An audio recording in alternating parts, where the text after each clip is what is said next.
Hey, thanks for joining me again. This is Tony with Total Health Talks.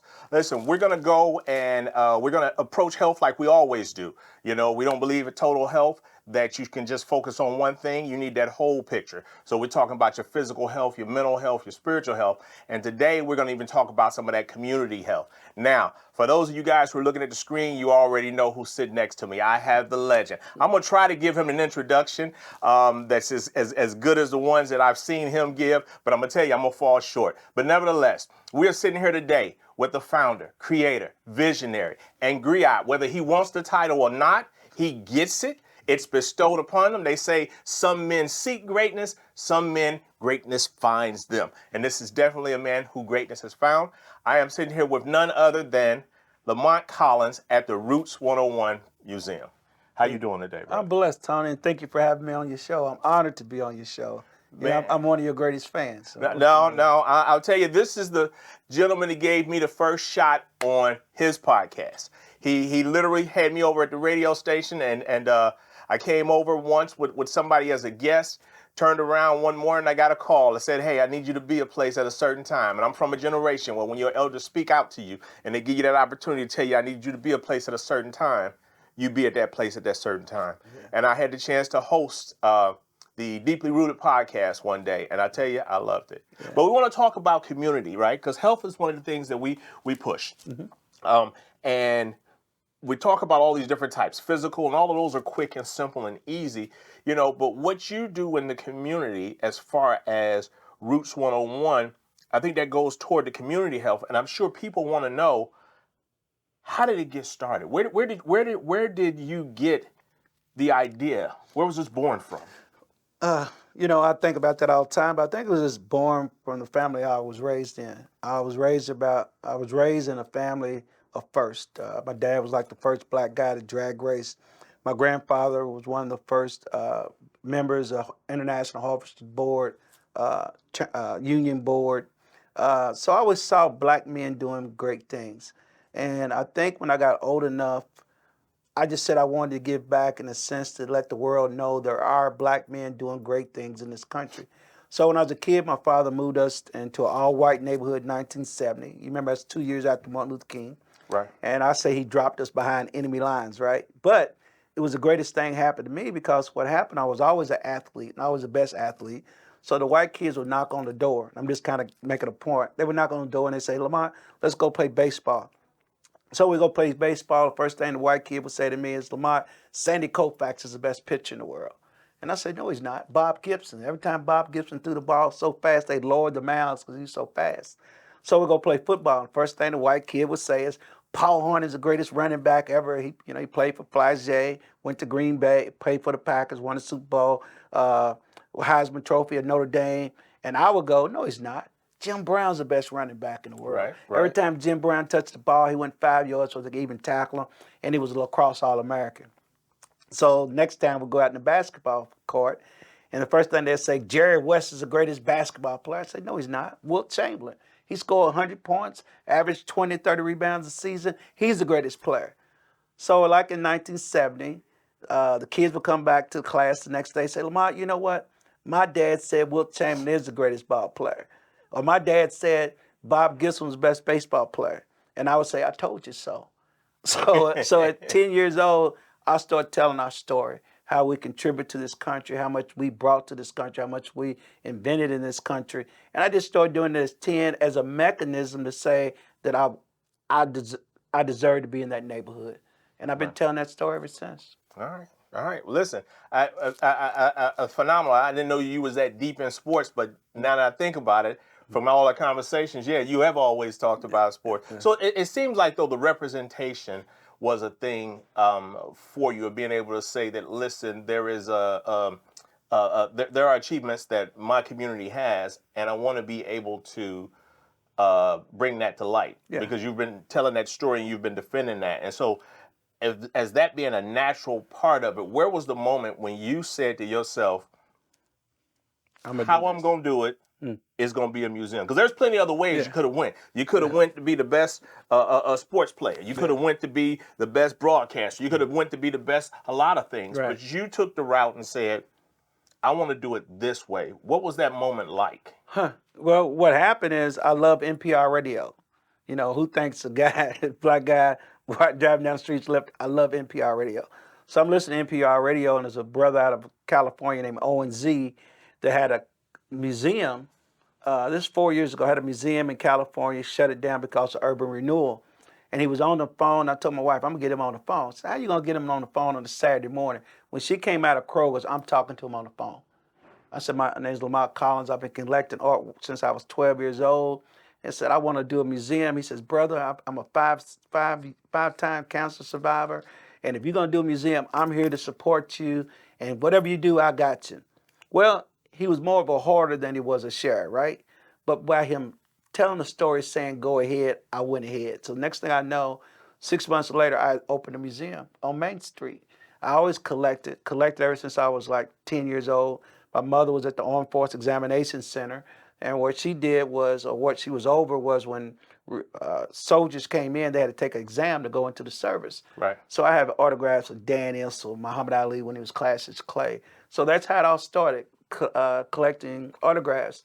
And then when the show came out, Roots, we all fell in love with Roots. Right. And I named the museum Roots from the show, but it also I named it 101 because in higher education, the first class you take is a 101.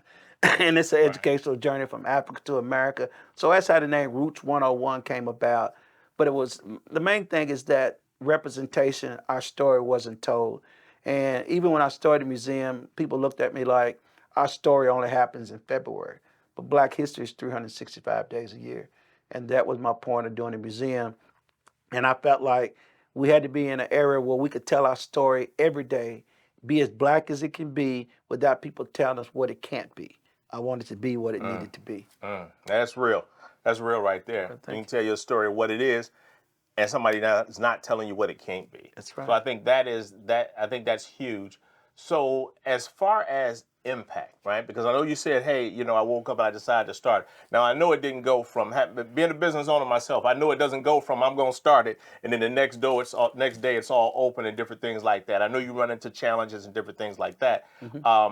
So, but with that being the case, having started, what were some of the biggest challenges you had to face getting it going?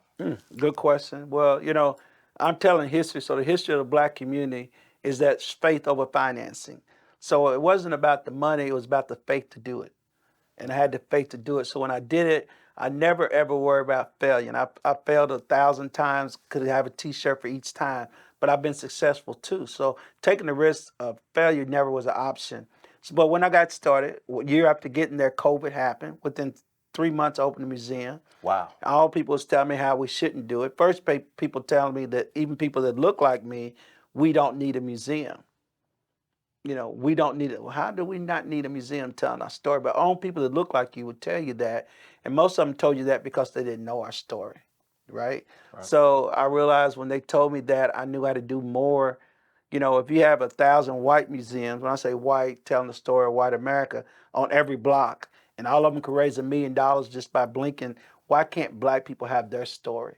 So that's what energized me, is that there could never be, if there's never could be enough white museums, it could never be enough black museums. So that's why I did it. And, through the grace of God, we've gotten to this, got national attention, but still we don't get what they get. And I get it, but I have to keep telling the story till we can get there to do it.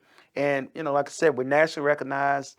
The city calls us a treasure, but gives us no treasure. So that's a story in itself, a story that I tell about how inequity and injustice is still in every business. When you look at downtown Louisville, there's still not enough black ownership in this city. Out of 5 buildings downtown, out of 5 buildings that are owned by black people downtown, and you got millions of buildings downtown, and only 5 people own the building, there's something to that issue.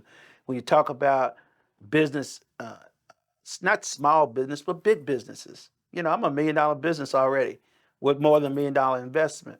Well, the city will give me $5,000, but I need 50,000. I need 100. I need the same thing a $1 million business get that don't look like me. But what I get is 5,000, 2,000, as if I'm a community center, and they feel good about that. So I always have to fight that mentality. Stop treating me like a small business because I'm bigger than a small business. So with that, right? Because you opened up, COVID happened. Yes. You got people saying, "Well, Couldn't we don't make it. need this. This ain't something for us." Right. You have situations where funding is a little bit different from funding from other museums and different Yes. things like that. At what point, what is the thing that's the driver, right? Because I mean that's a lot to make a person say, you know what? Maybe I just need to go give me a day job. I'm good at what I do, whatever it is that I do. I'm good at it. Right. So what is the thing that's pushed past? And I think that's important because we're talking about health and when we're talking about also intestinal fortitude and things like that. So what is the thing that makes you push past every day to say, yeah, I'm getting up. The world's against me, or I ain't gonna say the world, right? We don't want to sound victimish, but I've got all this adversarial stuff coming at me. I think what happened was I went from a business mentality to a purpose mentality. And this was a purpose. And once it became a purpose for me, every day I got up to follow my purpose. And when you're purpose driven, nothing stops you. Wow. I've been business driven, but when I became purpose driven, Tony, it's a whole different world. It's like a rebirth. It's a purpose. That's why I can touch so many young people, open my door, if I don't have a dollar to give them an opportunity, because I believe you got to plant the seeds for the next generation. I always say the greatest king plant shade trees, knowing they ever set up under them. And I'm a purpose now. It's not anybody can come through my door and I say no. Now, I don't rock with everybody, but if you want to rock with me, I rock with you. Right. And then you choose whether to roll away, but I'm never going to turn you away. You make your decision, but I'm always going to have an open door because that's where I'm at. I'm at a purpose right now, a purpose of what am I leaving on this earth when I leave this earth, and that's where I'm at. Wow. And I see that because I see a lot of people who, everybody that I've talked with, everybody I've dealt with in this community at some point or another has come over here and either done work with you, had opportunities here, and so I do see that. Yeah. So spinning this whole thing back around to our health standpoint, because we're talking about community health. Right. And I know during the protests and all the different things that were going on, and it's still going on. So just because something is not, out front doesn't mean things aren't still happening. Correct. How did Roots 101 lend to the health of the mindset of the young people this was new for them? I mean, this isn't new for us. We've grown up, we've seen the 60s. We knew all of the things that was happening. Okay, we've been here before. This was a familiarity. But for this younger generation that had this was their first glimpse at protest. This was their first glimpse at organization of that scale in response to a tragedy. I think what I found out, and I think why I said it became a purpose, is that when I grew up, protest was centered around God, Christ, doing the right thing. That was the center of it. Every meeting you went to, before you started, you prayed, all those things. But in this generation, I didn't see that. And I saw a need to get in this generation, not beat them with the Bible, but letting them know that something's greater than them that's in this world. And when something's greater than you, you learn to tap that greatness that's outside of you. So I found myself with this generation to be that open door, to be that attitude that you can come here. You can speak out of turn. You can do this, but we still have to be respectful and justifiable in what we do. And I used to see so many kids on that corner, Breonna Taylor at the at the square. I seen so many walking dead. And I would go home looking at these kids walking, not knowing where they are, fighting against themselves. Breonna Taylor's death gave them purpose, right? But they didn't know how to take that purpose and make life out of it. Wow. Yeah. They took the purpose and let the purpose destroy them inside instead of growing from the inside out. That's why I think I was instrumental, at least being there, to say, look, you don't have to give up. You don't have to cuss up. Just have faith that something's greater than you and we move forward together. And that's why my door's always been open. And some people came in, some cussed me, and that never bothered me because it never turned my personality to their personality. So no matter what, when it's all said and done, well, Mr. Collins was always that same person to me. I may not have been that person to him, but he was always a person to me. And I just think that's my purpose to be, is that, it's like I said, the king that plants the trees. And when I say king, I don't mean it as if I'm a king. Right, I'm just right. using the African proverb Right. of a king. But like I said, I've never, I don't want to be the hero. I just want to be someone there to help people get to where they need to be. Wow. That's who I am.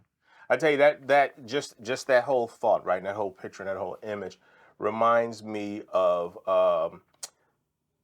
back in the '60s when we had the riots and things going on, and there always had to be some type of a refuge or some type of place for individuals to go, and that kind of was a thing that held the community together. That was that piece that kept people, sane and understanding that, hey, things aren't right. We've got a place we can go and voice. So it's good to know that this next generation actually had that. Yeah. Now, I'll tell you, I've walked through the museum. I actually stopped by yesterday and did another walkthrough, because every time I come through, there's something different, which that's a thing that I like, because it's not that, okay, everything is just you've seen it one time and you don't ever have to see it again. Right. The exhibit that I saw yesterday, and I've got to mention it, because I'm a huge fan of comics. That's right. I grew up in that generation with comics. And you've got a room down there with all the superheroes. And I hadn't even thought about how many black superheroes there were throughout the whole time frame, right. because they came so sparse. So listen, that's just me shamelessly plugging that room. Yeah. Come see that room. If you get a chance, you gotta come in, because everybody. Iron Fist is there. Storm is there.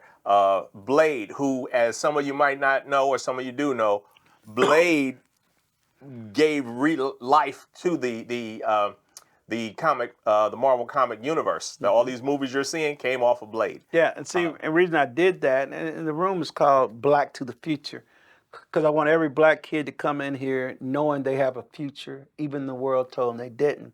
So it's pictures of young people on the wall dressed up like doctors and lawyers. Yeah. And what I did, and it's been there since I've been, I just enhanced it. The reason I did the heroes, because enough of our kids don't see themselves as superheroes in the future. Wow. Now, we see ourselves as basketball players, future, LeBron James. We see all ourselves in the presence, but we don't see ourselves in the future. Yeah. So that's the reason I did the Black Heroes, because I want kids to see themselves where they can be in the future. Wow. Well, I tell you, I appreciate you taking the time to sit down and talk with me. We're going to have to do this again, because there's a whole lot more story here that I want to be able to get out. Again, Total Health Talks. Make sure you're checking us out. We approach health from all standpoints. Today, we wanted to talk about community health. We wanted to talk about bringing you a place, or bringing you something that that, hey, this is actually something in your community that's healthy. It's open for everybody to come and check it out. I call it a safe space. Yes, that's it. It's a safe space. Yeah. Now, on Mr. Lamont's podcast, he always has a way that he ends his podcast. Typically, I have my way that I end my podcast, but I got to be honest. I'm in this place, and I'm gonna let him end this podcast the way he ends his podcast, because I think it's so strong. Well, one thing I'll say is that we're descendants of kings and queens, and I always say that legacies matter, and so do you. See you next time. All right. Thank you.